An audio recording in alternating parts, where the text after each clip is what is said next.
जो मनुष्य उत्पन्ना एकादशी व्रत की ये पावन कथा सुन लेता है, उसके जीवन के सारे दुख स्वयं समाप्त हो जाते हैं। दर्शक बंधुओं, आज हम जिस पावन कथा की शुरुआत करने जा रहे हैं वह केवल कहानी नहीं, यह एक दिव्य अनुभूति है। ऐसी अनुभूति जिसे सुनते सुनते मन स्वयं हल्का होने लगता है, आंखों में श्रद्धा का तेज उतर आता है और हृदय में छुपे हुए सारे दुख मानो पिघलने लगते हैं। उत्पन्ना एकादशी की यह कथा हर उस व्यक्ति के लिए वरदान मानी जाती है जो जीवन की उलझनों में फंसा हो, मन में बोझ लिए बैठा हो या किसी अदृश्य भय से जूझ रहा हो। कहते हैं कि यह वह तिथि है जब स्वर्ग का द्वार स्वयं खुल जाता है, जब ईश्वर अपने भक्तों के लिए करुणा का एक ऐसा सागर बहाते हैं जिसमें डूबते ही मनुष्य के पाप, दुख और बाधाएं धुलने लगती हैं। और इस सागर में प्रवेश का मार्ग क्या है? केवल सच्चे मन से इस कथा को सुनना, श्रद्धा से इसका स्मरण करना और अंत तक इसके दिव्य संदेश को अपने भीतर उतार लेना। बंधुओं, कई बार जीवन में ऐसा होता है कि हम अपनी पूरी कोशिशों के बावजूद परेशानियों से बाहर नहीं निकल पाते। धन की कमी हो, मन की बेचैनी हो, पारिवारिक कलह हो, स्वास्थ्य की चिंता हो, समस्याएं कभी खत्म ही नहीं होती। पर सनातन धर्म में कहा गया है कि जब मनुष्य अपनी सीमित शक्ति से ऊपर उठकर ईश्वर की शरण में आता है, तब असंभव भी संभव होने लगता है। उत्पन्ना एकादशी की कथा इसी दिव्य विश्वास का प्रतीक है। यह कथा सुनते सुनते आप महसूस करेंगे कि मानो कोई अदृश्य शक्ति आपका हाथ पकड़कर कह रही हो, डर मत, मैं हूं, मैं तेरे दुख हरने आया हूं। इस कथा की शुरुआत आपको उन प्राचीन घटनाओं तक ले जाएगी जब अधर्म बढ़ रहा था, जब असुरों का आतंक आसमान छू रहा था और जब मानवता के रक्षक स्वयं देवताओं ने ब्रह्मांड के स्वामी से सहायता की पुकार की थी। और तभी जन्म हुआ वह शक्ति, वह देवी, वह दिव्य रूप जिसने सभी दिशाओं को प्रकाश से भर दिया। उसी महिमा का स्मरण है यह उत्पन्ना एकादशी। इसीलिए बंधुओं, अपने मन को शांत कर लीजिए, अपने हृदय को श्रद्धा से भर लीजिए, क्योंकि अब जो कथा आप सुनने जा रहे हैं वह केवल आपके कानों तक नहीं जाएगी, वह आपकी आत्मा को छू जाएगी। अब आइए अत्यंत भक्ति भाव के साथ आरंभ करते हैं इस पावन कथा की दिव्य यात्रा। लेकिन दर्शक बंधु, आगे बढ़ने से पहले आपको एक अत्यंत गंभीर और अत्यंत पवित्र बात स्मरण कराना आवश्यक है, क्योंकि हमारे आर्षि मुनियों ने स्पष्ट कहा है कि उत्पन्ना एकादशी जैसी दिव्य तिथि पर सुनाई जाने वाली कथा को बीच में छोड़ देना केवल एक भूल नहीं, बल्कि आध्यात्मिक हानि है। यह उस दिव्य ऊर्जा का अपमान है जो इस तिथि पर स्वयं प्रकट होती है।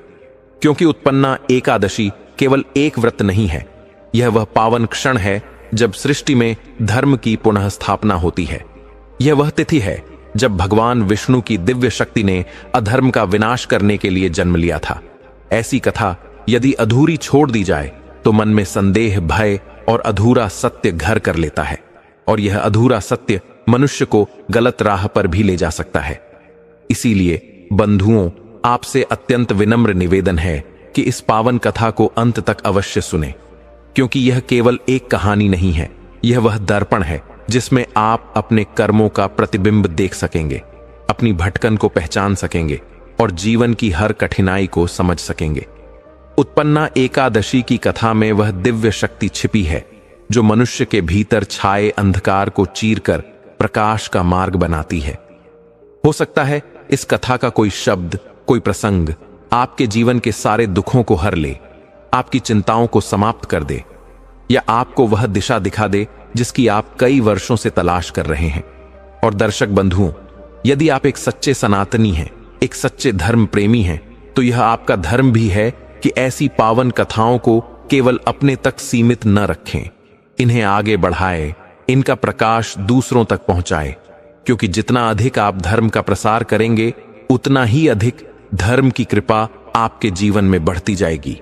इसीलिए इस वीडियो को लाइक करें, अपने मित्रों परिवार के साथ साझा करें। अब आइए पूरी श्रद्धा, भक्ति और पूर्ण विश्वास के साथ उत्पन्ना एकादशी की इस दिव्य कथा की शुरुआत करते हैं। बहुत समय पहले की बात है। उस द्वार में मगध नाम का एक समृद्ध और सुखी राज्य हुआ करता था। वहां के राजा न्यायप्रिय, दयालु और धर्म के रक्षक माने जाते थे। उनकी प्रजा भी उनसे बेहद खुश थी। सब लोग प्रेम, सद्भाव और शांति के साथ जीवन व्यतीत करते थे। मगध राज्य की सीमाओं के पार एक विशाल और रहस्यमयी जंगल फैला हुआ था, जिसका नाम था दंडकारण्य। यह जंगल इतना घना था कि पुराने और ऊंचे ऊंचे पेड़ अपनी शाखाओं से आसमान को इस तरह ढक लेते थे जैसे किसी ने हरी चादर ओढ़ा दी हो। दिन के उजाले में भी वहां धुंधलापन छाया रहता और सूरज की किरणें पत्तों के बीच से छनकर ही मुश्किल से जमीन तक पहुंच पाती थी। इसी गूढ़ जंगल के बीचों बीच एक मोहक और मनमोहनी पहाड़ी थी, जिसे मणि पर्वत कहा जाता था। इस पहाड़ी पर हर मौसम में रंग बिरंगे फूल खिले रहते और उसके पास से एक झरना कल कल की मधुर ध्वनि के साथ बहता रहता था। यह स्थान इतना सुंदर था कि मानो स्वर्ग का कोई टुकड़ा पृथ्वी पर उतर आया हो। इसी शांति से भरी और हरियाली से ढकी जगह पर एक नाग और नागिन का जोड़ा रहता था, जो अपने प्रेम और एकता के लिए पूरे जंगल में प्रसिद्ध था। वह नाग अत्यंत तेजस्वी और प्रतापी था। उसका नाम था शेषनाग। उसका शरीर काले बादलों की तरह चमकदार और चिकना था। जब वह अपना विशाल फन फैलाता तो उसके मध्य में जड़ी मणि सूर्य की किरणों में हीरे की तरह जगमगा उठती। उसकी हर हरकत में एक दिव्यता और गरिमा झलकती थी और उसकी आंखों में गहरी शांति और समझदारी का प्रकाश था। उसकी संगिनी मणिनागिन अनुपम रूपवती थी। उसका शरीर सुनहरी धूप की तरह दमकता था और जब वह सरकती तो लगता जैसे सोना बह रहा हो। उसकी आंखें बड़ी, कोमल और प्रेम से भरी थीं। वह अपने नाग देवता की सेवा में सदा तत्पर रहती और उन्हें अपना सब कुछ मानती थी। दोनों का प्रेम इतना सच्चा था कि जंगल के पशु पक्षी भी उनकी जोड़ी की मिसाल देते थे।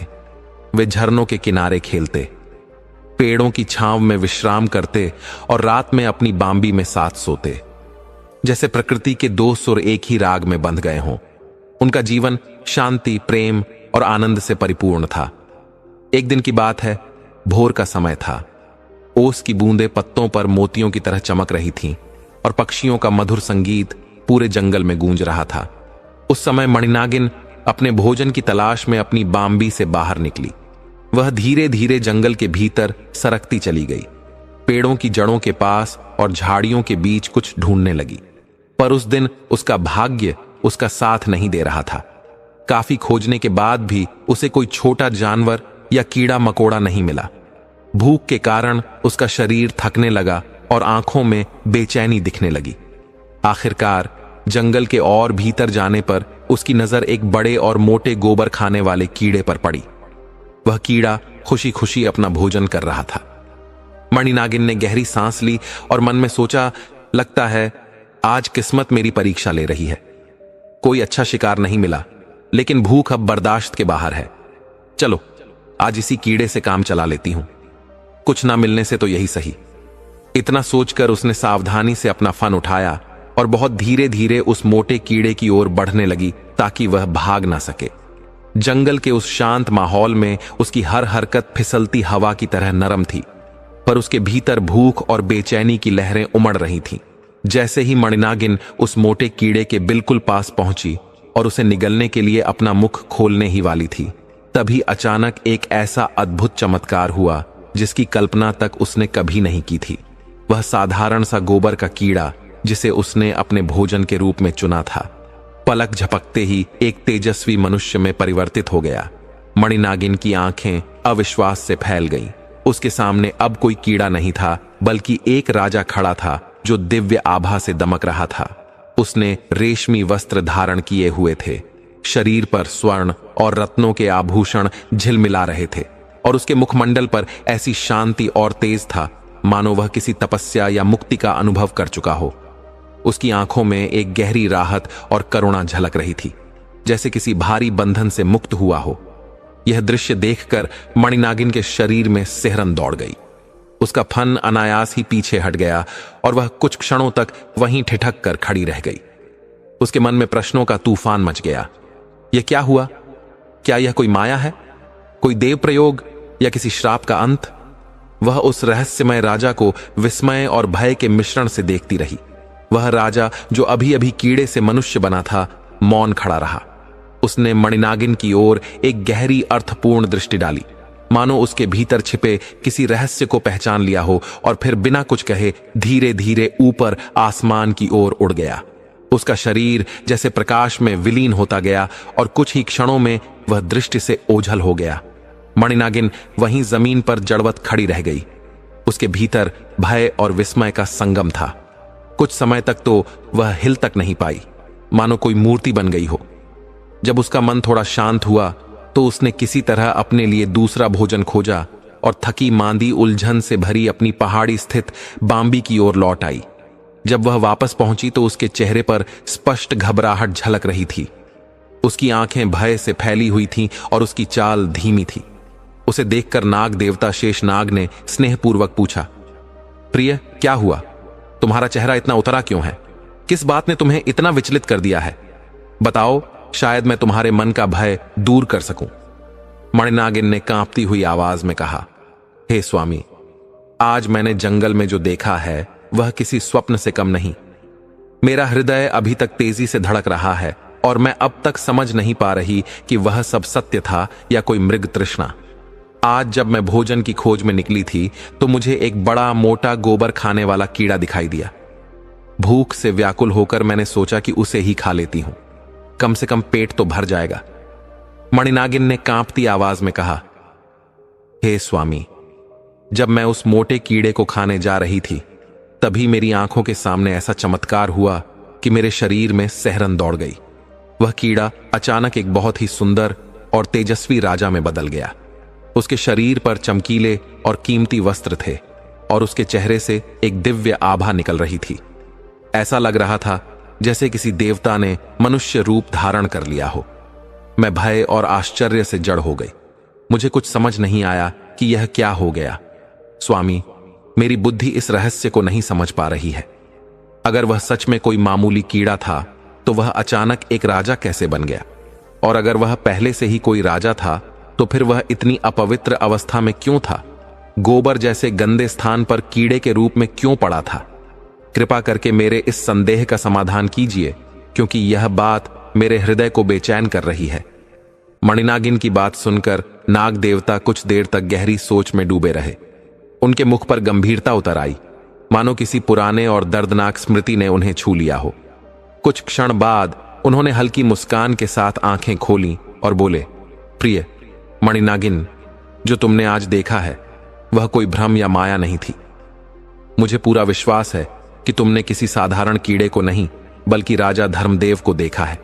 वही धर्मदेव जो कभी इस मगध राज्य के महान शासक थे। यह सुनते ही मणिनागिन के मुंह से आश्चर्य से एक हल्की सी चीख निकल गई। क्या हमारे पुराने महाराज धर्मदेव? उसने अविश्वास से कहा, स्वामी, यह कैसे संभव है?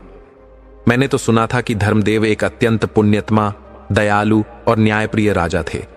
वह देवी दुर्गा के अनन्य भक्त थे और किसी भी दिन तब तक अन्न ग्रहण नहीं करते थे जब तक किसी ब्राह्मण या गरीब को दान ना दे दें। उनकी दानवीता की कथा तो दूर दूर के राज्यों में प्रसिद्ध थी। लोग उन्हें महादानी कहते थे और उनकी उदारता के गीत गाते थे। फिर ऐसे पुण्यत्मा राजा को गोबर के कीड़े जैसी नीच योनि में जन्म लेने का श्राप क्यों मिला? उन्होंने ऐसा कौन सा पाप कर दिया था कि उन्हें इतनी घोर सजा भोगनी पड़ी?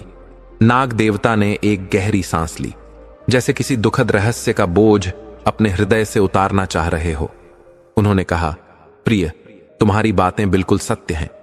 राजा धर्मदेव वास्तव में एक महान धार्मिक और दानवीर व्यक्ति थे, परंतु कभी कभी मनुष्य के भीतर का अहंकार और अंधा विश्वास ही उसके पतन का कारण बन जाता है। धर्मदेव के साथ भी कुछ ऐसा ही हुआ। दान देने की उनकी प्रवृत्ति धीरे धीरे एक कठोर नियम में बदल गई थी। वह मानते थे कि दान ही सबसे बड़ा धर्म है और कोई भी व्यक्ति चाहे कैसा भी क्यों ना हो, यदि वह उनसे कुछ मांगे तो उसे मना करना अधर्म होगा। यही सोच उनके पतन का कारण बनी। उन्होंने बिना सोचे समझे गुस्से और अहंकार में आकर एक ऐसा दान कर दिया जिसने उनके समस्त पुण्यों को निष्फल कर दिया और उन्हें उस अपवित्र जन्म का भागी बना दिया जिसे तुमने आज देखा। मणिनागिन की आंखों में अब जिज्ञासा की चमक थी। उसने धीरे से पूछा, स्वामी, यह बात मेरी समझ से परे है। कृपया मुझे सब कुछ आरंभ से अंत तक बताइए। आखिर ऐसा क्या हुआ था कि इतने धर्मात्मा राजा को इस तरह का शाप भोगना पड़ा? उन्होंने ऐसा कौन सा दान किया जिसने उनके सारे अच्छे कर्मों पर भारी पड़ गया? नाग देवता ने गंभीर स्वर में कहा, ठीक है प्रिय, अब ध्यान से सुनो। यह बहुत पुराने समय की बात है, जब इसी मगध राज्य में, जहां आज हम निवास करते हैं, एक अत्यंत शक्तिशाली, प्रसिद्ध और महादानी राजा का शासन था। उनका नाम था राजा धर्मदेव। वे अपने न्याय, त्याग और दानशीलता के लिए तीनों लोकों में विख्यात थे। कोई भी उनके द्वार से खाली हाथ नहीं लौटता था। ब्राह्मण, साधु, गरीब, यात्री सब उनके दरबार में आते और जो भी मांगते वह बिना किसी संकोच के उन्हें दे दिया जाता। इसी दान की अंधी आदत ने ही एक दिन उन्हें उस राह पर पहुंचा दिया जहां से वापसी असंभव थी। राजा धर्मदेव वास्तव में दान की मूर्ति थे। उन्होंने अपने जीवन का एक अटल नियम बना रखा था, जब तक मेरे द्वार पर आने वाला हर भिखारी, हर ब्राह्मण, हर जरूरतमंद पेट भरकर भोजन ना कर ले और प्रसन्न होकर लौट ना जाए, तब तक मैं स्वयं एक बूंद जल भी ग्रहण नहीं करूंगा। यह उनका प्रतिदिन का नियम था, जिसे वह किसी भी परिस्थिति में नहीं तोड़ते थे। चाहे उस दिन राज्य में कितना ही काम क्यों ना हो, चाहे कोई उत्सव हो या संकट, धर्मदेव का दिन बिना दान के पूरा नहीं होता था। उनकी यह प्रतिज्ञा पूरे राज्य और आसपास के इलाकों में प्रसिद्ध थी। लोग कहते थे, राजा धर्मदेव भगवान के समान हैं, जिनके द्वार पर जाओ हाथ खाली नहीं लौटता। उनकी दानशीलता का यह आलम था कि रोजाना उनके महल के सामने ब्राह्मणों, साधुओं, भिक्षुकों और गरीबों की लंबी कतार लगी रहती थी। धर्मदेव का दान बांटने का भी एक तय समय था। वे रोज सुबह ठीक 10 बजे दान शुरू करते थे और सूर्यास्त के साथ ही उसे समाप्त कर देते थे। सूरज ढलने के बाद यदि कोई याचक आ भी जाता तो राजा उसे बड़े प्रेम से समझाते, भाई नियम तो नियम है, आज तो मैं नहीं दे सकता, पर तुम कल सूर्योदय के बाद आना, तब तुम्हारी इच्छा पूरी होगी। वह कभी किसी को अपमानित नहीं करते थे, बल्कि मीठे शब्दों से समझा देते। लोगों के लिए वह केवल एक राजा नहीं, बल्कि जीवित देवता बन चुके थे। उनके दरबार में जो भी पहुंचता, सोने, चांदी, अन्न और वस्त्र से लदाफदा लौटता। प्रजा उन्हें सच्चा धर्मात्मा और दयालु राजा कहकर पुकारती थी।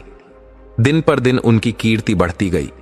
चारों दिशाओं में उनके दान और धर्म की चर्चा होने लगी।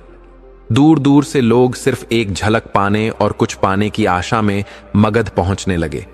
राजा धर्मदेव की ख्याति इतनी फैल चुकी थी कि दूसरे राज्यों के राजे महाराजे भी उनके नाम से प्रभावित होकर उन्हें त्रिलोकदानी कहने लगे। इसी बीच एक दिन की बात है। मगध राज्य के पास स्थित एक छोटे से गांव में एक गरीब ब्राह्मण अपनी पत्नी और छोटे बच्चों के साथ रहता था। वह अत्यंत विनम्र, कर्मठ और आत्मसम्मानी व्यक्ति था। वह पूजा पाठ और यज्ञ करवाकर जो कुछ भी प्राप्त करता, उसी में किसी तरह अपने परिवार का पालन पोषण करता था। हालांकि उसका जीवन कठिनाइयों से भरा था, परंतु उसने कभी भीख नहीं मांगी थी और ना ही किसी के आगे झोली फैलाई थी। वह ईश्वर में अटूट विश्वास रखता था और यह मानता था कि मेहनत ही सच्चा धर्म है। एक दिन उसकी पत्नी पास के घर गई हुई थी। वहां उसकी पड़ोसन बातों बातों में कहने लगी, क्या तुमने नहीं सुना? हमारे मगध के महाराज धर्मदेव स्वयं भगवान के समान है। जो कोई भी उनके द्वार पर कुछ मांगने जाता है, वह कभी खाली हाथ नहीं लौटता। चाहे गरीब हो, साधु हो या ब्राह्मण, राजा सभी को भरपूर दान देते हैं। कहते हैं जो मांगता है, राजा उसे दोगुना लौटाता है। यह सुनते ही ब्राह्मणी के चेहरे पर आशा की किरण जगमगा उठी। वह तुरंत अपने घर लौटी और उत्साहित होकर बोली, हे स्वामी, मैंने आज एक अद्भुत बात सुनी है। हमारे महाराज धर्मदेव सचमुच बड़े दानी और कृपालु हैं। जो उनके दरवाजे पर जाता है, वह कभी निराश नहीं लौटता। उन्होंने तो सैकड़ों गरीबों का भाग्य बदल दिया है। आप भी जाइए ना, शायद भगवान की कृपा से हमारा जीवन भी सुधर जाए।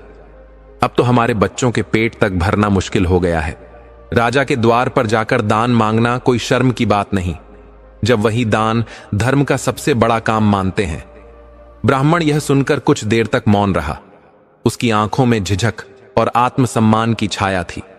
फिर धीरे से बोला, प्रिय, मैं जानता हूं कि राजा धर्मदेव सचमुच महान है, लेकिन मैं तो हमेशा यही मानता आया हूं कि जितना भाग्य में लिखा है उतना ही मिलेगा। किसी से मांगना मेरे स्वभाव में नहीं है। उसकी पत्नी ने नम्रता से कहा, स्वामी, मैं आपकी भावना समझती हूं, लेकिन हमारे छोटे बच्चे भूख से तड़प रहे हैं। आप राजा से भीख नहीं, धर्म का दान मांगेंगे और वह दान पाकर हमारे परिवार का जीवन बच जाएगा।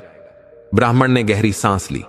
उसके मन में द्वंद्व चल रहा था, एक ओर आत्मसम्मान, दूसरी ओर परिवार की भूख।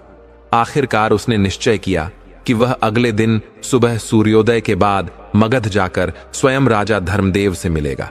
उसे नहीं पता था कि यह छोटा सा निर्णय आगे चलकर एक ऐसा मोड़ लाएगा जो न केवल उसके जीवन को बल्कि स्वयं राजा धर्मदेव के भाग्य को भी सदा के लिए बदल देगा। उनके दरवाजे से आज तक कोई भीख मांगने वाला उदास होकर वापस नहीं गया। वे हर किसी की चाह पूरी कर देते थे। मैं विनम्रता से प्रार्थना करती हूं कि आप भी एक बार राजा के दरबार का रुख कर दीजिए। यदि राजा साहब हमें दान स्वरूप कुछ धन दे दें तो हमारी बाकी जिंदगियां आराम से चल जाएंगी और हमारे बच्चों का भविष्य भी सुरक्षित हो जाएगा।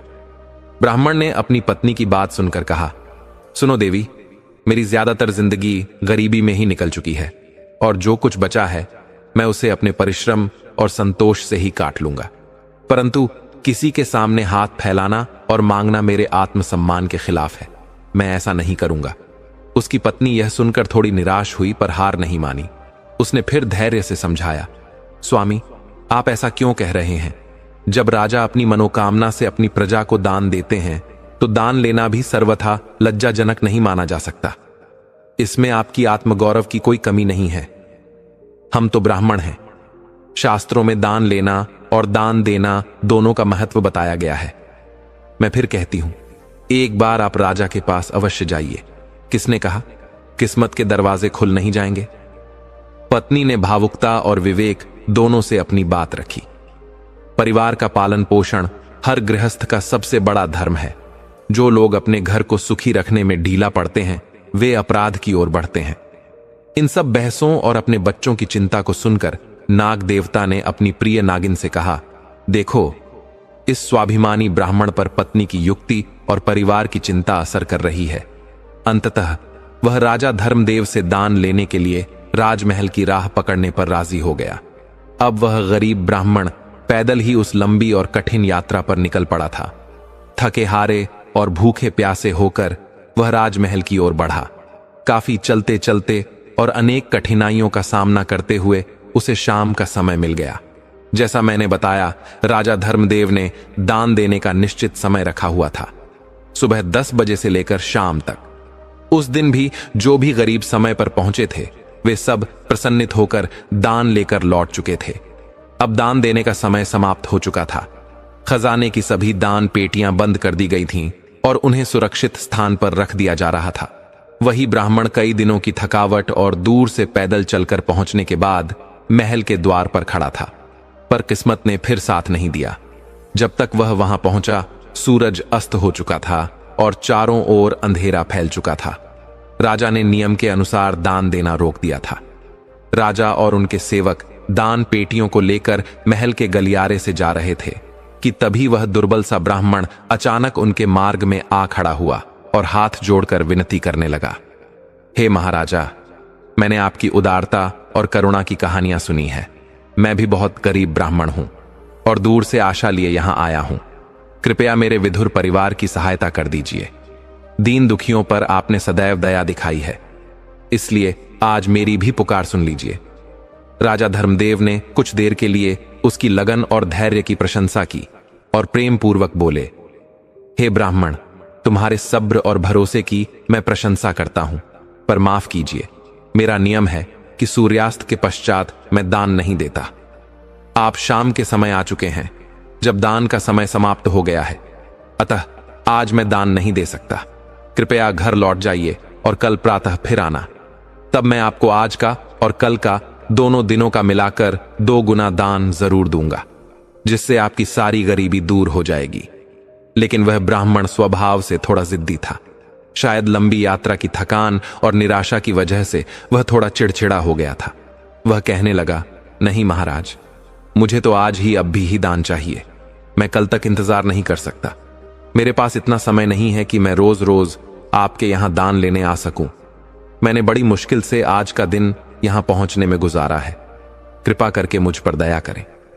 जब राजा ने ब्राह्मण की यह जिद भरी बात सुनी तो राजा को थोड़ा गुस्सा आया, क्योंकि वह अपने नियम को किसी भी कीमत पर तोड़ना नहीं चाहते थे। लेकिन सामने एक ब्राह्मण को खड़ा देखकर और उसकी परेशानी का अंदाजा लगाकर राजा ने अपने गुस्से पर काबू किया और फिर से उसे प्यार से समझाया। हे ब्राह्मण देव, आप मेरी मजबूरी को समझिए। मैं अपने नियमों से बंधा हुआ हूं। आपको कल ही दान लेने के लिए आना पड़ेगा। मैं आपको वचन देता हूं कि कल मैं आपको निराश नहीं करूंगा। आज मैं आपको दान नहीं दे सकता, यह मेरे उसूलों के खिलाफ है। फिर भी वह ब्राह्मण अपनी बात पर अड़ा रहा और बोला, नहीं महाराज, मुझे किसी भी हालत में दान केवल आज ही चाहिए। मैं कल आपके पास नहीं आऊंगा। या तो आप आज दान दें या मैं खाली हाथ ही लौट जाऊंगा। ब्राह्मण की यह बेकार की जिद और हठ राजा धर्मदेव को अच्छी नहीं लगी।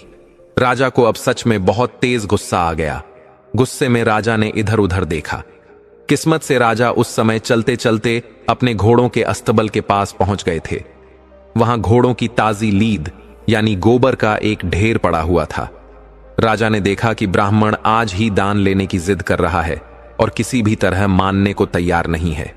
तब गुस्से और घमंड में आकर बिना कुछ सोचे समझे राजा ने दान के रूप में वहीं से एक मुट्ठी घोड़े की लीद उठाई और उस ब्राह्मण के कटोरे यानी कमंडल में डाल दी।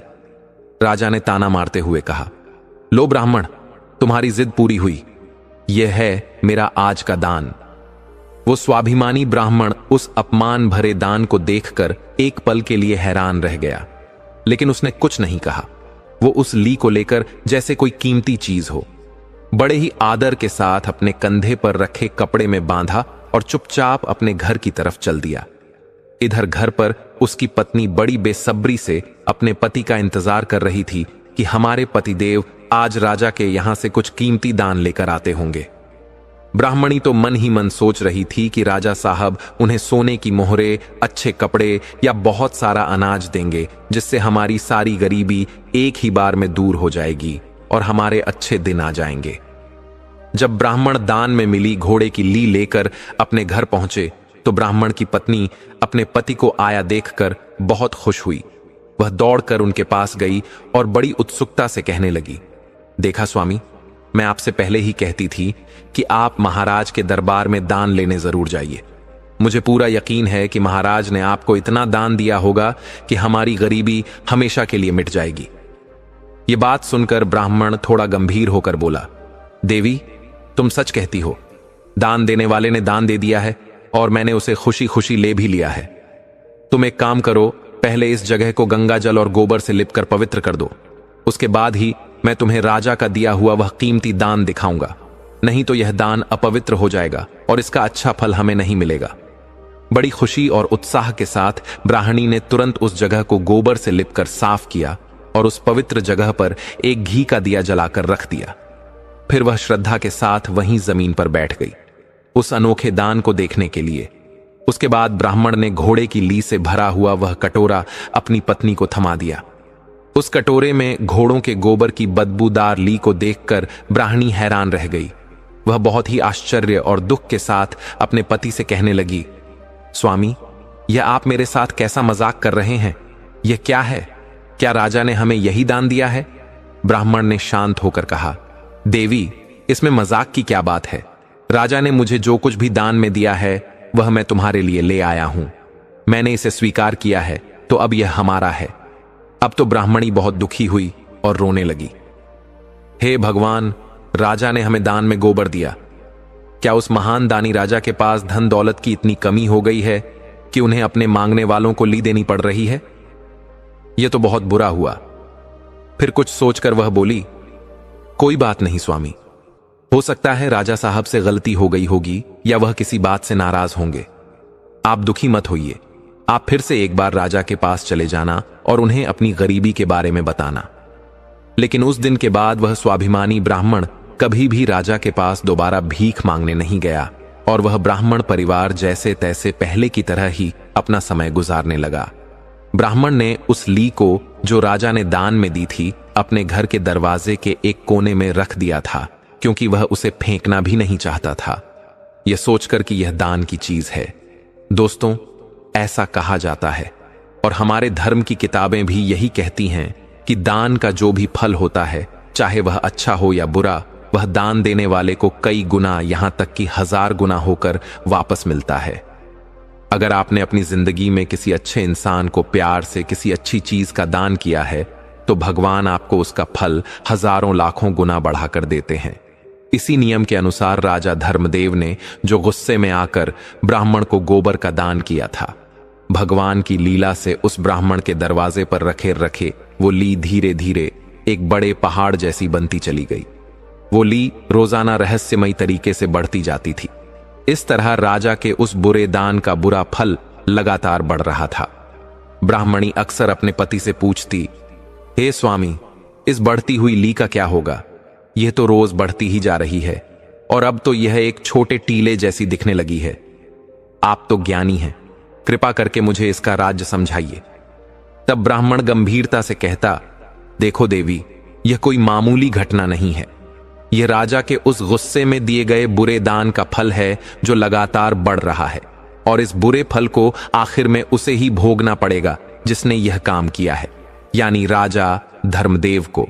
अगर हम इस ली को किसी तरह इस्तेमाल कर लेते या इसे फेंक देते, तो शायद राजा को इसका कुछ अच्छा फल मिल जाता या पाप का असर कम हो जाता।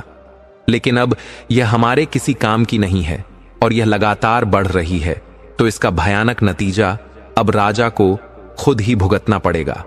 उसके पाप का घड़ा भर रहा है। यह बात सुनकर ब्राह्मणी बड़ी चिंता में पड़ जाती थी। इस तरह धीरे धीरे कई साल बीत गए।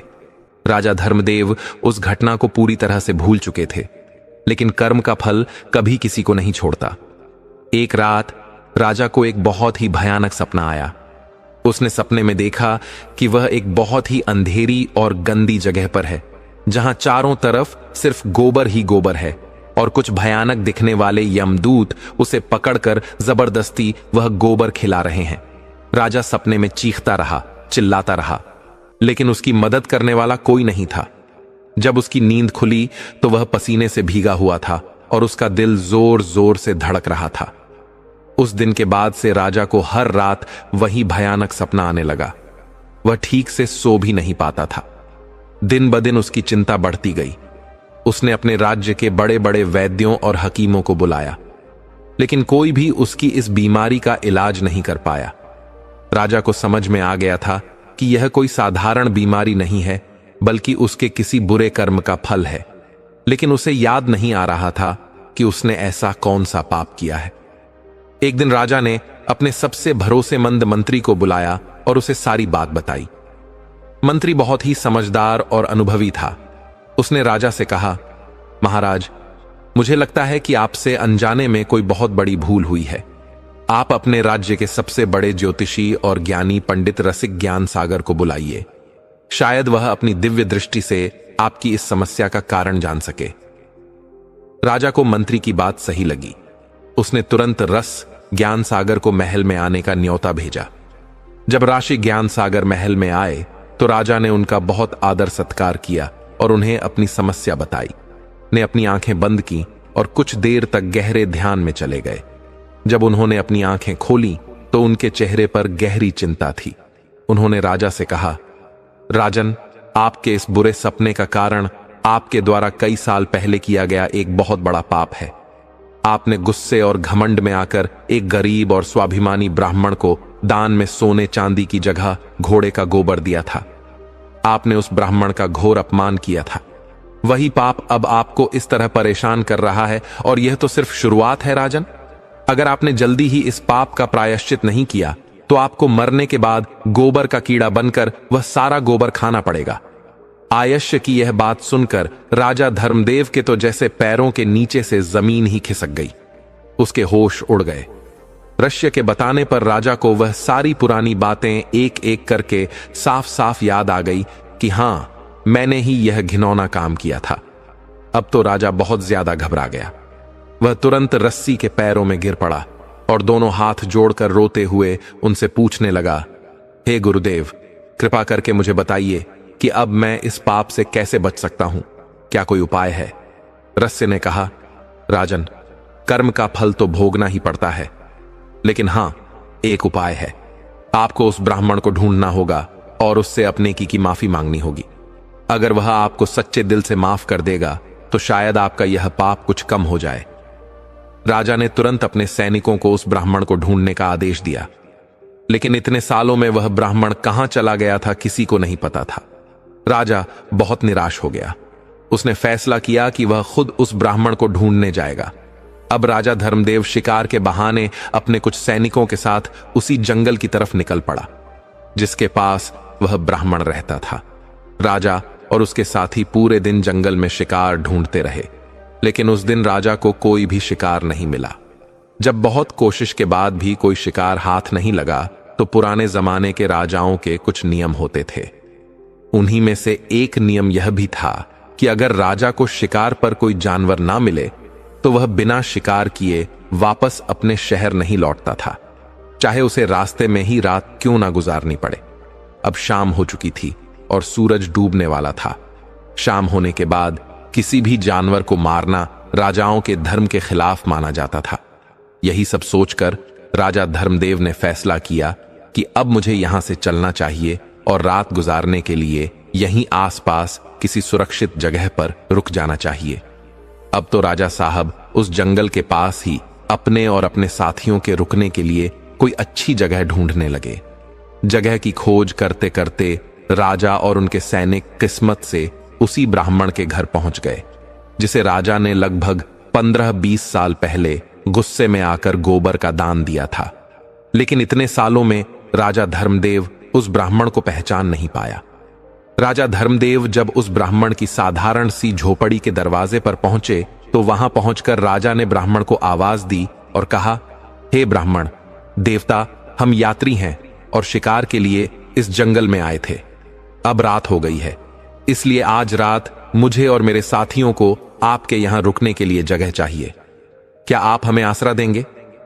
राजा की बात सुनकर वह ज्ञानी ब्राह्मण अपनी झोपड़ी से बाहर आए और कहने लगे, जरूर राजन, आपका और आपके साथियों का हमारी इस छोटी सी झोपड़ी में स्वागत है। मेहमान तो भगवान का रूप होता है। दोस्तों, उस रात राजा धर्मदेव और उनके सैनिक उस ब्राह्मण की झोपड़ी पर ही रुके। जो भी रूखा सूखा खाना उस गरीब ब्राह्मण के घर में था, उसी से ब्राह्मण ने राजा और उनके दल की सेवा की।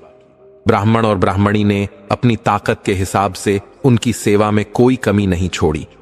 इस तरह से खाना खाने के बाद राजा की रात वहीं शांति से बीत गई और इधर जब सुबह हुई, सूरज की पहली किरण ने धरती को छुआ तो राजा की नींद खुली। जैसे ही राजा की नजर ब्राह्मण की झोपड़ी के बाहर पड़ी तो उसका ध्यान उस विशाल गोबर के ढेर पर गया जो अब एक छोटे मोटे पहाड़ जैसा बन गया था। उस बदबूदार गोबर के पहाड़ को देखकर राजा को बड़ा आश्चर्य हुआ और उसने ब्राह्मण से इसके बारे में पूछने का फैसला किया। वह ब्राह्मण के पास जाकर कहने लगे, हे ब्राह्मण देवता, क्या आपके पास इतने सारे घोड़े और जानवर हैं जो इतना बड़ा गोबर का ढेर यहां पर लगा हुआ है? मैंने तो आपके आश्रम में कोई जानवरों का बाड़ा भी नहीं देखा। तब ब्राह्मण ने शांति से जवाब दिया, महाराज, हम तो पूजा पा करने वाले गरीब ब्राह्मण हैं। हमें भला घोड़ों और जानवरों से क्या काम? हमारे पास इतने पैसे कहां कि हम इतने जानवर पाल सकें? राजा ने फिर पूछा, तो फिर आपके घर के बाहर यह इतना बड़ा गोबर का ढेर कैसे और कहां से आया? यह तो बहुत ही हैरान करने वाली बात है। तब ब्राह्मण ने राजा को समझाते हुए गंभीरता से कहा, देखिए राजन, अगर आप सच में यह जानना चाहते हैं कि यह गोबर का ढेर क्यों और कैसे यहां इकट्ठा हुआ, तो इसके पीछे एक बहुत बड़ा और गहरा राज छिपा हुआ है। यह कोई मामूली गोबर नहीं है। अब तो उस राज्य को जानने की राजा की इच्छा और भी बढ़ गई। वह बेचैन होकर बोला, हां ब्राह्मण देवता, मैं जरूर जानना चाहता हूं। कृपा करके मुझे वह राज्य बताइए। ब्राह्मण बोला, हे मुसाफिर, ध्यान से सुनो। हमारे इस मगध राज्य का जो राजा है वह बड़ा ही दानी और अच्छा माना जाता है। वह रोज मांगने वालों को सोना और कीमती चीजें दान करता है। आज से लगभग 15 या 20 साल पहले की बात है। मेरी पत्नी ने मुझे जबरदस्ती राजा के यहां दान लेने के लिए भेज दिया था। जब मैं राज दरबार पहुंचा तो शाम हो चुकी थी और राजा का दान देने का समय खत्म हो गया था। जब मैं राजा से उसी समय दान लेने की जिद करने लगा तो राजा ने गुस्से में आकर मेरे कटोरे में अस्तबल से घोड़े की ली उठाकर डाल दी। मैं उस अपमान भरे दान को भी आदर के साथ लेकर अपने घर चला आया और मैंने उस ली को यहां अपने दरवाजे के एक कोने में रख दिया, क्योंकि वह ली मेरे किसी काम की नहीं थी और दान में मिली चीज को मैं फेंकना भी नहीं चाहता था। तब राजा ने कहा, हे ब्राह्मण देवता, यह तो बड़ी अजीब बात है। राजा ने तो तुम्हें थोड़ी सी ही ली दी होगी, पर यह तो इतना बड़ा पहाड़ कैसे बन गया? तब ब्राह्मण ने समझाया, हे भाई, हमारे वेद और पुराण कहते हैं कि दान देने वाला इंसान जितना भी दान देता है, चाहे अच्छा हो या बुरा, उसका 1000 गुना लाखों गुना फल उसको वापस मिलता है। राजा का वह गुस्से में दिया गया गोबर का दान समय के साथ साथ कर्म के नियम के हिसाब से हजारों गुना बढ़कर यहां जमा हो गया है। अब अपने उस गंदे दान का फल राजा को खुद ही भोगना पड़ेगा, क्योंकि यह उसी के कर्मों का नतीजा है। ब्राह्मण की यह सारी बात सुनकर राजा धर्मदेव को सब कुछ याद आ गया। वह तुरंत उस ब्राह्मण के पैरों में गिर पड़ा और दोनों हाथ जोड़कर रोते हुए उससे पूछने लगा, हे ब्राह्मण देवता, मैं ही वह बदनसीब राजा धर्मदेव हूं। मुझसे अनजाने में यह बहुत बड़ा पाप हो गया है। आप मुझे कृपा करके माफ कर दें और मुझे इस महापाप से बचाने का कोई ना कोई उपाय जरूर बता दें, नहीं तो मेरा जीवन नरक बन जाएगा। मैं आपकी शरण में हूं। ब्राह्मण कुछ देर सोचने के बाद कहने लगा, राजन, अगर तुम ही वह राजा हो तो इसका नतीजा तो तुम्हें भुगतना ही पड़ेगा, क्योंकि कर्म के फल से कोई नहीं बच सकता। राजन, आपको अपने किए का फल तो भोगना ही पड़ेगा, यह पक्का है। हां, अगर तुम इस पूरे गोबर को अकेले खाने से बचना चाहते हो तो एक दूसरा मुश्किल उपाय मैं तुम्हें बताता हूं। अगर तुम उस उपाय को कर लो तो तुम्हारे इस पाप के बहुत सारे हिस्सेदार बन जाएंगे और तुम्हारे हिस्से में बहुत थोड़ा सा गोबर ही खाने को आएगा। अगर तुम वह उपाय नहीं करोगे तो तुम्हें अकेले ही यह सारा गोबर खाना पड़ेगा जन्म जन्म तक। राजा ने जल्दी से पूछा, हे देव, जल्दी बताइए, वह उपाय क्या है? मैं कुछ भी करने को तैयार हूं। राजन, यदि तुम अपने राज्य में फैल रही इस नकारात्मकता को मिटाना चाहते हो तो तुम्हें एक कठिन कार्य करना होगा। तुम अपने कुल पुरोहित के घर जाओ, जो तुम्हारे गुरु भी हैं, और उनकी बेटी को सम्मान पूर्वक अपने महल में ले आओ। परंतु एक बात याद रखना, तुम्हारे मन में उस कन्या के प्रति कोई अनुचित विचार नहीं होना चाहिए। उसे अपनी संतान के समान मानना और किसी को यह बात बताना नहीं। लोग जो समझेंगे उन्हें समझने दो। जब लोग तुम्हारे बारे में गलत बातें करेंगे तो वही बातें तुम्हारे पापों का भार कम कर देंगी। राजा को यह उपाय अजीब लगा, परंतु राज्य और अपने कर्मों के परिणाम से मुक्ति पाने के लिए उसने यह निर्णय स्वीकार कर लिया। वह अपने नगर लौटा और सीधा अपने कुल पुरोहित के घर पहुंचा। कुल पुरोहित ने राजा का स्वागत किया और विनम्रता से पूछा, राजन, आप इस समय यहां कैसे? राजा ने गंभीर स्वर में कहा, गुरुदेव, कृपया अपनी पुत्री को मेरे समक्ष बुलाइए, मुझे उससे एक आवश्यक कार्य है। पुरोहित ने सोचा कि संभवतः राजा किसी शुभ कार्य हेतु उसकी बेटी को बुला रहे हैं। उन्होंने अपनी बेटी को बुलाया।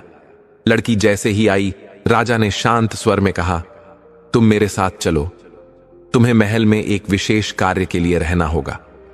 गुरुदेव कुछ समझ नहीं पाए और विनम्र निवेदन करने लगे, पर राजा ने आदर पूर्वक उन्हें आश्वस्त किया, गुरुदेव चिंता ना करें, आपकी पुत्री मेरे महल में सुरक्षित रहेगी। मैं उसका पिता समान संरक्षण करूंगा। राजा ने उस कन्या को महल में पहुंचाकर अपनी रानी से कहा, इसे अपनी सगी बेटी की तरह स्नेह दो और इस बात का उल्लेख किसी से मत करना। रानी ने कुछ प्रश्न किए, पर राजा के आग्रह पर मौन रह गई।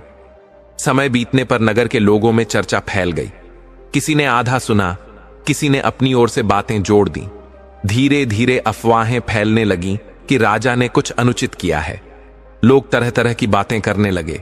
इधर नाग ने अपनी प्रिय नागिन से कहा, देखो प्रिय, यह जो लोग राजा के बारे में गलत धारणाएं बना रहे हैं, उन्हें सच्चाई का पता नहीं है, परंतु यही बातें उस अदृश्य पाप का बोझ कम करेंगी। कभी कभी संसार में अच्छाई का फल भी बुराई के रूप में दिखता है। इस प्रकार राजा ने मौन रहकर अपने गुरुकुल की मान मर्यादा और राज्य के कल्याण के लिए यह कठिन कार्य पूरा किया। इस तरह से पूरे शहर में गांव गांव में राजा की बदनामी की आग फैलने लगी। इधर जैसे जैसे राजा की बुराई बढ़ती जा रही थी, उधर उस ब्राह्मण के घर के दरवाजे पर वह गोबर का विशाल ढेर रहस्यमयी ढंग से कम होता जा रहा था। जो लोग राजा की बुराई कर रहे थे, वह अनजाने में ही उस गोबर के ढेर में यानी राजा के पाप में हिस्सेदार बनते जा रहे थे। धीरे धीरे कुछ ही महीनों में उस गोबर का ज्यादातर ढेर खत्म हो गया। राजा कुछ दिनों के बाद फिर से उस ब्राह्मण के पास गया, यह देखने के लिए कि उपाय ने कितना काम किया।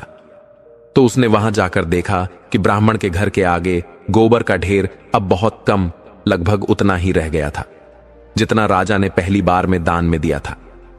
यह देखकर राजा बहुत खुश हुआ। राजा ने हाथ जोड़कर उस ब्राह्मण से कहा, हे महाराज, आपकी कृपा से मेरा पहाड़ जैसा पाप तो खत्म हो गया, लेकिन अब यह थोड़ा सा गोबर अभी भी बच गया है। कृपा करके इसका भी कोई उपाय बता दो, ताकि मैं इस बचे हुए पाप से भी पूरी तरह मुक्त हो जाऊं। ब्राह्मण ने कुछ देर सोचा और फिर बताया, राजन, यह जो गोबर अब बचा है, यह तुम्हारे असली पाप का हिस्सा है। इसे तो तुम्हें किसी न किसी जन्म में खुद ही खाना पड़ेगा। इससे बचने का अब कोई और उपाय नहीं है। राजा यह सुनकर फिर से निराश हो गया और बोला, महाराज, कोई तो ऐसा उपाय बताओ जिससे यह बचा हुआ गोबर भी खत्म हो जाए और मुझे कीड़ा ना बनना पड़े। तब ब्राह्मण एक और आखिरी उपाय बताता है। वह कहता है कि राजन, मेरा एक भाई है जो तुम्हारे ही शहर में रहता है। वह मुझसे भी बड़ा ज्ञानी और तपस्वी है। वह और उसकी पत्नी बहुत ही सज्जन लोग हैं और हमेशा भगवान की भक्ति में लगे रहते हैं। मुझे लगता है कि उन दोनों ने तुम्हारी बुराई अब तक नहीं की होगी, क्योंकि वह किसी की बुराई नहीं करते। अगर किसी तरह वह दोनों भी तुम्हारी निंदा कर दें तो शायद यह बचा हुआ गोबर का ढेर भी खत्म हो जाए और तुम इस पाप से पूरी तरह बच जाओ। ब्राह्मण की यह बात सुनकर राजा के मन में एक छोटी सी उम्मीद जागी। वह कहते हैं, ठीक है महाराज, मैं यह आखिरी कोशिश भी करके देखता हूं। नागनागिन से आगे कहता है कि अब राजा धर्मदेव फिर से भेष बदलकर उस दूसरे ब्राह्मण के घर पहुंचते हैं। जब राजा उस तपस्वी ब्राह्मण के घर पहुंचे तो ब्राह्मण और उसकी पत्नी ने मेहमान समझकर राजा का स्वागत किया। राजा ने उस ब्राह्मण से जानबूझकर अपनी बुराई शुरू कर दी ताकि ब्राह्मण भी उसका साथ दे। राजा ने कहा, हे ब्राह्मण देव, सुना है यहां का राजा बहुत पापी हो गया है। उसने अपने गुरु की बेटी को ही उठा लिया है। लेकिन वह तपस्वी ब्राह्मण शांत रहा और बोला होगा, भाई, मुझे नहीं पता, मैं इन दुनियादारी की बातों में नहीं पड़ता। राजा ने बहुत कोशिश की, लेकिन उस धर्मात्मा ब्राह्मण ने राजा की कोई बुराई नहीं की। तब उस तपस्वी ब्राह्मण ने अपनी दिव्य दृष्टि से जान लिया कि यह कोई और नहीं बल्कि खुद राजा धर्मदेव है। यह जानकर ब्राह्मण गुस्से में बोला, रे धूर्त, मैं तुम्हें पहचान गया हूं। तुम खुद राजा हो और मुझसे अपनी बुराई करवाकर अपने पाप का हिस्सेदार मुझे बनाना चाहते हो। तुम्हारा पाप तुम्हें खुद ही भोगना पड़ेगा। तुम इससे बच नहीं सकते। यहां से चले जाओ। उस तपस्वी ब्राह्मण ने राजा को डांटकर वहां से भगा दिया। निराश और दुखी होकर राजा धर्मदेव वापस उसी पहले वाले ब्राह्मण की झोपड़ी में आया। ब्राह्मण के पैरों में गिरकर राजा रोने लगा। ब्राह्मण ने कहा, राजन, अब कोई उपाय नहीं है। यह बचा हुआ गोबर अब तुम्हें ही खाना पड़ेगा और इसे खाने के लिए तुम्हें गोबर का कीड़ा बनना पड़ेगा। यह सुनकर राजा ने कहा, हे ब्राह्मण देव, यह तो बहुत भयानक सजा है। आप ही मुझे कुछ समय के लिए कीड़ा बना दीजिए ताकि मैं जल्दी से यह गोबर खाकर मुक्त हो जाऊं। ब्राह्मण ने कहा, राजन, यह मेरे बस में नहीं है। जन्म मृत्यु तो केवल भगवान के हाथ में है। लेकिन मैं इतना बता सकता हूं कि मरने के बाद तुम गोबर का कीड़ा ही बनोगे, और जब तुम अपने हिस्से का यह पूरा बचा हुआ गोबर खा लोगे तो तुम इस पाप से पूरी तरह मुक्त हो जाओगे, क्योंकि तुमने अपनी जिंदगी में दान पुण्य भी बहुत किए हैं। इसलिए पाप भोगने के बाद तुम सीधे स्वर्ग जाओगे। कुछ ही दिनों के बाद राजा धर्मदेव की मृत्यु हो गई और मरने के बाद, जैसा कि ब्राह्मण ने कहा था, उसे अपने कर्मों के हिसाब से गोबर खाने वाले एक बड़े कीड़े के रूप में उसी जंगल में जन्म मिला। वो कीड़ा उसी जगह पहुंच गया जहां उसके दान किया हुआ गोबर पड़ा था और वह उसे खाने लगा। धीरे धीरे कई सालों तक वह कीड़ा लगातार उस गोबर को खाता रहा। और हे नागिन, जिस दिन तुम्हारी नजर उस कीड़े पर पड़ी, उस दिन वह अपने हिस्से का आखिरी टुकड़ा ही खा रहा था। जैसे ही तुमने उस पर हमला करना चाहा, ठीक उसी समय उसने वह आखिरी टुकड़ा भी खाकर खत्म कर दिया। और जैसे ही उसका पाप कर्म पूरा हुआ, वह कीड़े के शरीर से आजाद होकर अपने असली तेजस्वी राजा के रूप में आ गया और अपने अच्छे कर्मों के कारण पाप से मुक्त होकर वह सीधा स्वर्ग लोक को चला गया। हे प्रिय, आज तुमने उसी राजा धर्मदेव को देखा था जिसने एक छोटी सी गलती की इतनी बड़ी सजा भुगती थी। जब नाग देवता शेषनाग ने अपनी प्रिय मणिनागिन को राजा धर्मदेव की पूरी दुख भरी कहानी सुनाई, तो मणिनागिन का हृदय करुणा और पश्चाताप से भर गया। उसकी सुंदर आंखों से आंसुओं की धारा बहने लगी। वह सिसकते हुए अपने पति से बोली, हे स्वामी, मुझसे कितना बड़ा अनर्थ होने वाला था। मैं तो उस पुण्यात्मा को, जो अपने कर्मों का फल भोग रहे थे, अपना भोजन बनाने जा रही थी। यदि मैंने उन्हें खा लिया होता तो उनकी मुक्ति में बाधा आ जाती और मुझे भी एक संत की हत्या का पाप लगता। हे स्वामी, मैं अज्ञान में थी, मुझे क्षमा कर दीजिए। नाग देवता ने अपनी प्रियतमा को सांत्वना देते हुए कहा, प्रिय, इसमें तुम्हारा कोई दोष नहीं है। तुम अपनी भूख मिटाने के लिए शिकार कर रही थी, जो प्रकृति का नियम है। तुमने जानबूझकर कोई पाप नहीं किया, बल्कि यह तो ईश्वर की ही लीला थी कि तुम्हारे माध्यम से उस राजा की मुक्ति का समय पूरा होना था। तुम्हारे वहां पहुंचने से ही उनका अंतिम ग्रास पूर्ण हुआ। तुम तो निमित्त मात्र थी, लेकिन मणिनागिन के मन को शांति नहीं मिल रही थी। वह बोली, स्वामी, इस घटना ने मेरी आंखें खोल दी हैं। इस संसार में कौन पुण्यात्मा है और कौन पापी, यह हम अपने बाहरी रूप से नहीं जान सकते। उस राजा ने भी एक छोटी सी भूल की थी, लेकिन उसका घमंड और क्रोध उस पर भारी पड़ गया, और जिन लोगों ने उनकी निंदा की, वे अनजाने में ही उनके पाप के भागीदार बन गए। ये कर्म का चक्र कितना जटिल और रहस्यमयी है। उस दिन मणिनागिन ने एक संकल्प लिया। उसने कहा, हे स्वामी, आज से मैं भी उस ब्राह्मण की तरह कभी किसी की निंदा नहीं करूंगी। मैं हर जीव में ईश्वर का अंश देखूंगी और किसी के बारे में बिना पूरा सच जाने कोई राय नहीं बनाऊंगी। राजा धर्मदेव की कहानी ने मुझे बहुत बड़ी शिक्षा दी है। नाग देवता अपनी प्रियतमा के इस ज्ञानपूर्ण निश्चय को सुनकर बहुत प्रसन्न हुए। उन्होंने कहा, प्रिय, तुमने आज इस कथा का सच्चा सार समझ लिया है। यही इस कहानी का उद्देश्य था। कहानी सुनकर मणिनागिन के मन में एक और प्रश्न उठा। उसने पूछा, स्वामी, उस स्वाभिमानी ब्राह्मण और उसके परिवार का क्या हुआ जिसे राजा ने अपमानित किया था? और उस दूसरे ज्ञानी ब्राह्मण का क्या हुआ जिसने राजा की निंदा करने से मना कर दिया था? नाग देवता मुस्कुराए और बोले, प्रिय, कर्म का फल तो सभी को मिलता है। सुनो, जब राजा धर्मदेव ने अपनी भूल सुधारने के लिए अपने गुरु की पुत्री का अपहरण करने का नाटक किया और अपनी पूरी प्रजा से अपनी निंदा करवाई, तो उनका मान सान मिट्टी में मिल गया। उनके बाद उनके पुत्र ने राजगद्दी संभाली, लेकिन लोग धर्मदेव को एक अधर्मी और पापी राजा के रूप में ही याद करते रहे। कई वर्षों के बाद एक दिन मगध राज्य में भयंकर अकाल पड़ा। नदियां सूख गईं, खेत बंजर हो गए और प्रजा भूखों मरने लगी। नए राजा ने बहुत उपाय किए, लेकिन कुछ भी काम नहीं आया। तब राजमहल के पुराने बुद्धिमान मंत्री ने नए राजा को सलाह दी, हे राजन, आपके पिता ने एक निर्दोष ब्राह्मण का घोर अपमान किया था। मुझे लगता है कि यह उसी पाप का फल है जो आज पूरा राज्य भोग रहा है। हमें उस ब्राह्मण को ढूंढकर उनसे क्षमा याचना करनी चाहिए। नए राजा ने अपने पिता की कहानी सुनी और वह भी पश्चाताप से भर गया। उसने तुरंत अपने सैनिकों को उस ब्राह्मण को खोजने के लिए भेजा। बहुत खोजने के बाद सैनिक उसी जंगल की कुटिया में पहुंचे।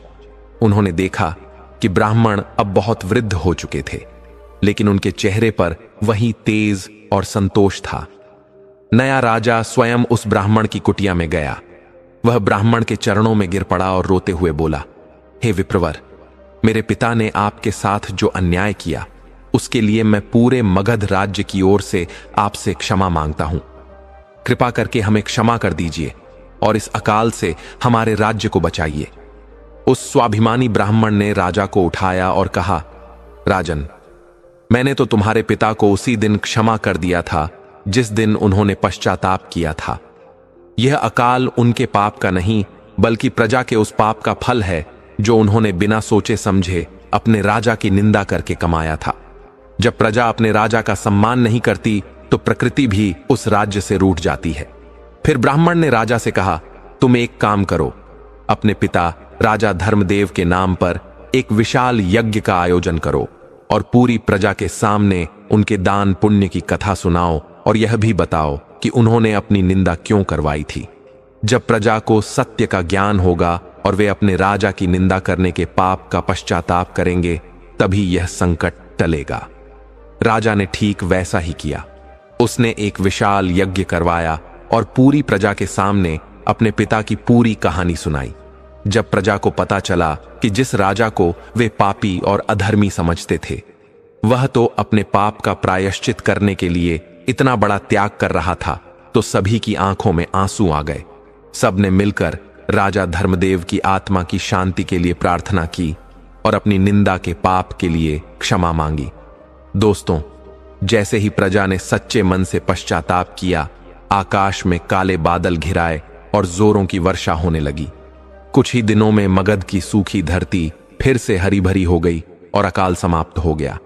उस दिन के बाद से मगध की प्रजा ने राजा धर्मदेव को एक महान त्यागी और धर्मात्मा राजा के रूप में याद किया, और वह दूसरा तपस्वी ब्राह्मण जिसने राजा की निंदा करने से मना कर दिया था, वह अपनी भक्ति और साधना से इतने ऊंचे पद पर पहुंच गया कि उसे जीवित ही देवलोक में स्थान प्राप्त हुआ। उसने यह साबित कर दिया कि किसी की निंदा न करना सबसे बड़ी तपस्या है। नाग देवता ने अपनी कहानी समाप्त करते हुए मणिनागिन से कहा, तो देखा प्रिय, एक छोटे से कर्म का फल कितना दूर तक जाता है। राजा के एक क्रोधपूर्ण दान ने उसे कीड़ा बना दिया। प्रजा की एक निंदा ने पूरे राज्य को अकाल में धकेल दिया, और एक ब्राह्मण के स्वाभिमान और दूसरे की निंदा ना करने के गुण ने उन्हें देवलोक तक पहुंचा दिया। मणिनागिन ने अपने पति के चरणों में सिर झुकाकर कहा, स्वामी, आज आपने मुझे केवल एक कहानी नहीं बल्कि जीवन जीने का सच्चा मार्ग दिखाया है। मैं इस ज्ञान को सदा याद रखूंगी। उस दिन के बाद मणिपर्वत पर रहने वाले उस नाग और नागिन के जोड़े का जीवन और भी पवित्र और प्रेमपूर्ण हो गया। वे दोनों जानते थे कि हर कर्म, चाहे वह छोटा हो या बड़ा, अच्छा हो या बुरा, अपना फल जरूर देता है। मित्रों, यह कहानी हमें यही सिखाती है कि हमें अपने जीवन में 3 बातों का हमेशा ध्यान रखना चाहिए। पहली बात, कभी भी गुस्से या घमंड में आकर कोई काम ना करें, खासकर दान जैसा पुण्य कार्य, क्योंकि गलत भावना से दिया गया दान पुण्य नहीं पाप बन जाता है। दूसरी बात, कभी भी किसी की सुनी सुनाई बातों पर विश्वास करके उसकी निंदा या बुराई ना करें, क्योंकि बिना सच जाने किसी की बुराई करना हमें उसके पापों का भागीदार बना सकता है। और तीसरी और सबसे महत्वपूर्ण बात, हमेशा अपने कर्मों को शुद्ध रखें, क्योंकि हम जो भी करते हैं वह घूम फिरकर एक दिन हमारे पास ही लौट कर आता है। राजा धर्मदेव की कहानी सुनने के कई साल बीत गए। नाग देवता, शेषनाग और मणिनागिन अपने शांत मणिपर्वत पर सुखपूर्वक जीवन जी रहे थे। मणिनागिन ने अपने संकल्प का पूरी तरह से पालन किया। अब वह हर जीव में ईश्वर को देखती थी और किसी के प्रति उसके मन में कोई बुरा भाव नहीं था। एक दिन जब चांदनी रात अपनी पूरी सुंदरता के साथ खिली हुई थी और पूरा जंगल चांदी की रोशनी में नहा रहा था, उनके निवास स्थान पर एक दिव्य अतिथि का आगमन हुआ। वह एक तेजस्वी देव पुरुष थे, जिनके शरीर से सुनहरा प्रकाश निकल रहा था। उन्होंने सुंदर रेशमी वस्त्र और दिव्य आभूषण पहने हुए थे और उनके चेहरे पर एक अद्भुत शांति और मुस्कान थी। नाग और नागिन ने उस दिव्य अतिथि को देखा तो वे तुरंत समझ गए कि यह कोई साधारण व्यक्ति नहीं है। वे दोनों अपनी बांबी से बाहर आए और श्रद्धा से उस देव पुरुष को प्रणाम किया। नाग देवता शेषनाग ने हाथ जोड़कर पूछा, हे देव पुरुष, आप कौन हैं और इस विनम्र नाग के निवास पर आपके पधारने का क्या कारण है? हम आपकी क्या सेवा कर सकते हैं? उस देव पुरुष ने मुस्कुराते हुए कहा, हे नागराज, क्या आपने मुझे पहचाना नहीं? मैं वही आत्मा हूं जिसे आपने और आपकी प्रिय नागिन ने एक गोबर के कीड़े के रूप में देखा था। मैं मगध का पूर्व राजा धर्मदेव हूं। यह सुनकर नाग और नागिन दोनों आश्चर्यचकित रह गए। उनकी आंखों में अविश्वास और खुशी के मिले जुले भाव थे। मणिनागिन ने कहा, हे राजन, आप तो अपने पुण्यों के प्रभाव से स्वर्ग लोक को चले गए थे। आज इतने वर्षों बाद यहां इस रूप में कैसे? राजा धर्मदेव ने कहा, हाँ नागिन, मैं स्वर्ग में ही था, लेकिन मेरा एक कार्य अधूरा रह गया था। मैं आज यहां विशेष रूप से तुमसे मिलने आया हूं, तुम्हारा धन्यवाद करने। मणि नागिन हैरान होकर बोली, मेरा धन्यवाद? लेकिन मैंने तो ऐसा कुछ भी नहीं किया राजन, उल्टे मैं तो आपको अपना आहार बनाने वाली थी। राजा धर्मदेव ने स्नेह से कहा, नहीं नागिन, तुम निमित्त बनी। तुम्हारे उस अंतिम आक्रमण के भय ने ही मेरे कर्म भोग की गति को तीव्र किया और मुझे समय पर मुक्ति मिल सकी। लेकिन मैं तुम्हारा धन्यवाद करने एक और कारण से आया हूं स्वर्ग में। मुझे देवर्षि नारद ने बताया कि तुमने मेरी दुख भरी कहानी सुनकर न केवल पश्चाताप किया, बल्कि किसी की निंदा न करने का एक महान संकल्प भी लिया। तुम्हारे उस एक शुद्ध संकल्प ने इतना पुण्य कमाया है कि उसके प्रभाव से मेरे वंशजों का भी कल्याण हो गया। जब मगध में अकाल पड़ा था तो तुम्हारे ही संकल्प की पुण्य ऊर्जा ने उस स्वाभिमानी ब्राह्मण को प्रेरणा दी कि वह मेरे पुत्र को सत्य का मार्ग दिखाए। तुम नहीं जानती, तुम्हारे एक छोटे से अच्छे विचार ने एक पूरे राज्य को विनाश से बचा लिया। यह सुनकर मणिनागिन की आंखों में कृतज्ञता के आंसू आ गए। उसे आज समझ में आया कि एक शुद्ध विचार में कितनी शक्ति होती है। राजा धर्मदेव ने अपनी बात आगे बढ़ाते हुए कहा, मैं आज यहां एक और रहस्य से पर्दा उठाने आया हूं। वह रहस्य उस लीद के ढेर का है जो मेरे पाप का प्रतीक था। नाग देवता ने पूछा, कैसा रहस्य राजन? राजा ने बताया, जब मेरी प्रजा ने मेरी निंदा की तो वे मेरे पाप के भागीदार बने और वह लीद का ढेर कम हो गया। लेकिन कर्म का विधान बहुत गहरा है। वह पाप नष्ट नहीं हुआ, बल्कि छोटे छोटे हिस्सों में उन सभी निंदा करने वालों के भाग्य में जुट गया। जब मगध में अकाल पड़ा तो वह उसी सम्मिलित पाप का परिणाम था। जब प्रजा ने पश्चाताप किया तब जाकर वह पाप पूरी तरह से भस्म हुआ। लेकिन राजा ने आगे कहा, उस ढेर का एक छोटा सा हिस्सा अभी भी बचा हुआ था। वह हिस्सा जो उस तपस्वी ब्राह्मण ने निंदा ना करके लेने से मना कर दिया था, वह मेरे मूल पाप का सबसे शुद्ध अंश था। वह तब तक धरती पर ही रहना था जब तक कि उसे कोई ऐसा शुद्ध हृदय वाला जीव ना मिले जो उसे बिना किसी द्वेष के स्वीकार कर सके। मणिनागिन ने आश्चर्य से पूछा, तो उस बचे हुए अंश का क्या हुआ? राजा धर्मदेव मुस्कुराए। उन्होंने अपनी हथेली खोली जिसमें एक छोटा सा चमकता हुआ नीले रंग का पत्थर था जो नीलमणि जैसा दिख रहा था। उन्होंने कहा, यह वही है जब मैंने कीट योनि में उस ली का अंतिम कण खाया तो मेरे शुद्ध पश्चाताप और तुम्हारे मन की करुणा के स्पर्श से वह अपवित्र पदार्थ इस दिव्य कर्म मणि में परिवर्तित हो गया। यह मणि अब किसी के पाप को पुण्य में बदलने की शक्ति रखती है और आज मैं यह मणि तुम्हें भेंट करने आया हूं। मणि नागिन, क्योंकि तुम्हारे शुद्ध संकल्प और करुणा ने ही इसे जन्म दिया है, आज से यह मणि तुम्हारी है। इसे धारण करो। यह तुम्हें सदैव धर्म के मार्ग पर चलने की प्रेरणा देगी और तुम्हारी रक्षा करेगी। मणि नागिन ने कांपते हुए हाथों से उस दिव्य मणि को लिया। जैसे ही उसने मणि को स्पर्श किया, उसके पूरे शरीर में एक दिव्य ऊर्जा का संचार हो गया। उसका सुनहरा शरीर और भी अधिक चमकने लगा और उसके हृदय में असीम शांति भर गई। राजा धर्मदेव ने उन दोनों को आशीर्वाद देते हुए कहा, अब मेरे सभी कार्य पूर्ण हुए। नागराज शेषनाग मणिनागिन, तुम दोनों का प्रेम और धर्मनिष्ठा इस संसार के लिए एक उदाहरण बनेगी। अब मुझे विदा दो। इतना कहकर राजा धर्मदेव एक दिव्य प्रकाश में विलीन हो गए और पुनः स्वर्गलोक को लौट गए। उस रात के बाद मणि पर्वत और भी अधिक पवित्र और शांत हो गया। मणिनागिन ने उस कर्म मणि को सदैव अपने पास रखा। उस मणि के प्रभाव से उन दोनों में ऐसी दिव्य शक्तियां आ गईं कि वे किसी भी दुखी या पीड़ित जीव के कष्ट को समझ सकते थे और उसे सही मार्ग दिखा सकते थे। अब वे केवल एक नागनागिन का जोड़ा नहीं थे, बल्कि उस पूरे जंगल के संरक्षक और मार्गदर्शक बन गए थे। धीरे धीरे दूर दूर से पशु पक्षी ही नहीं, बल्कि भटके हुए मनुष्य भी अपनी परेशानियों का समाधान पाने के लिए राजा धर्मदेव के पास आने लगे। उनके आश्रम का वातावरण करुणा, शांति और आत्मिक ऊर्जा से भर गया। और इस प्रकार मित्रों, राजा धर्मदेव के क्रोध से उपजे एक दान से आरंभ हुई यह कथा अंत में करुणा, पश्चाताप और एक शुद्ध संकल्प के प्रकाश में परिवर्तित हो गई।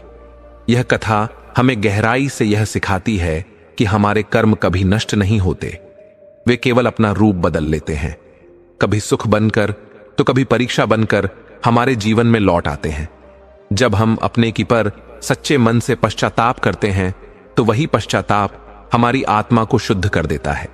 जैसे अग्नि में तपकर सोना और अधिक उज्जवल हो जाता है, वैसे ही सच्चे पछतावे में तपकर पाप भी भस्म हो जाते हैं।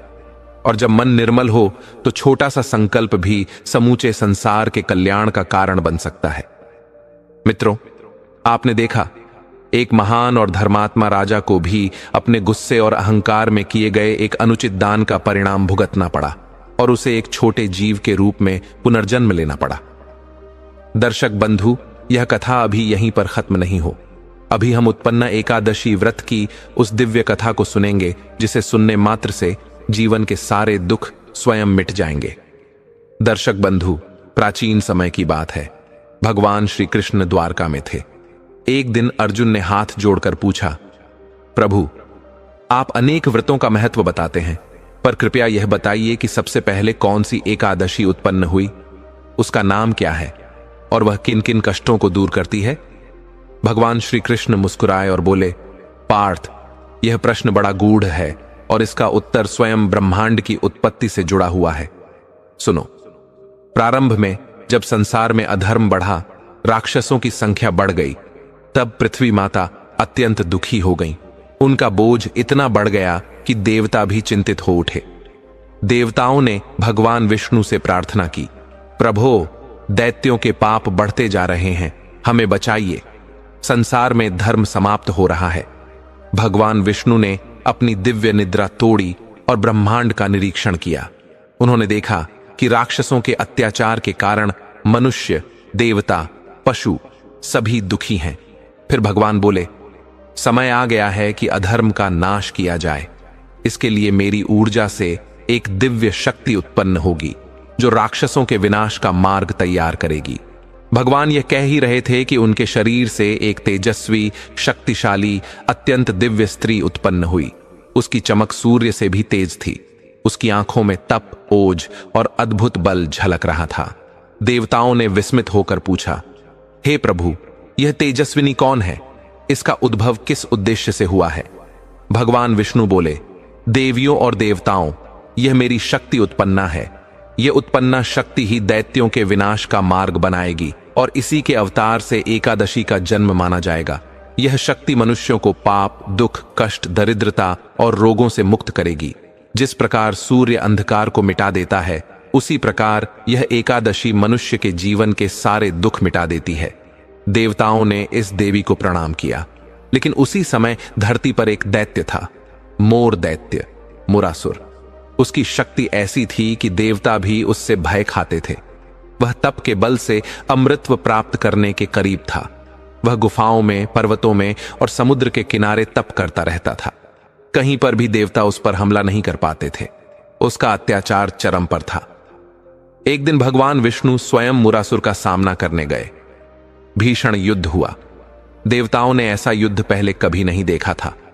पर्वत टूट रहे थे, समुद्र में लहरें उफान मार रही थीं, आकाश कांप रहा था। मुरासुर हजारों भ्रम पैदा करता, अपने रूप बदलता और मायावी अस्त्रों से हमला करता।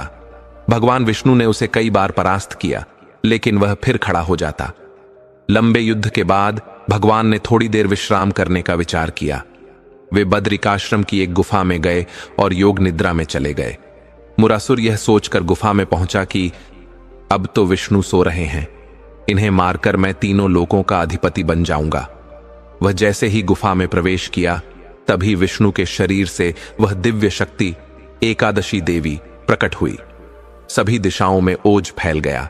देवी उत्पन्ना का रूप इतना तेजस्वी था कि दैत्य की आंखें चकाचौंध हो गईं। देवी ने कहा, अधम दैत्य, तू सोते हुए भगवान पर आक्रमण करेगा? आज तेरे पापों का अंत निश्चित है। मुरासुर ने हजारों अस्त्र चलाए, परंतु देवी एक क्षण में सब भस्म कर देती।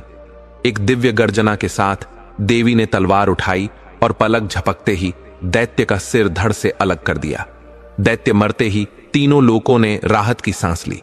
आकाश से देवताओं ने पुष्प वर्षा की और बोले, देवी, आपने वह कार्य कर दिखाया जो हम देवता भी नहीं कर सके।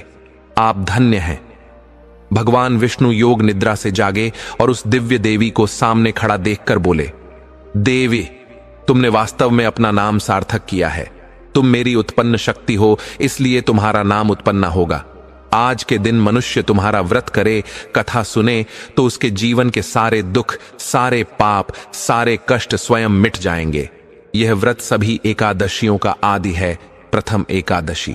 देवताओं ने यह सुनकर देवी की महिमा का गुणगान किया। जय उत्पन्ना एकादशी माता, आप संसार की दुखारी हैं, पाप बंधनों को काटने वाली हैं और मोक्ष प्रदान करने वाली हैं।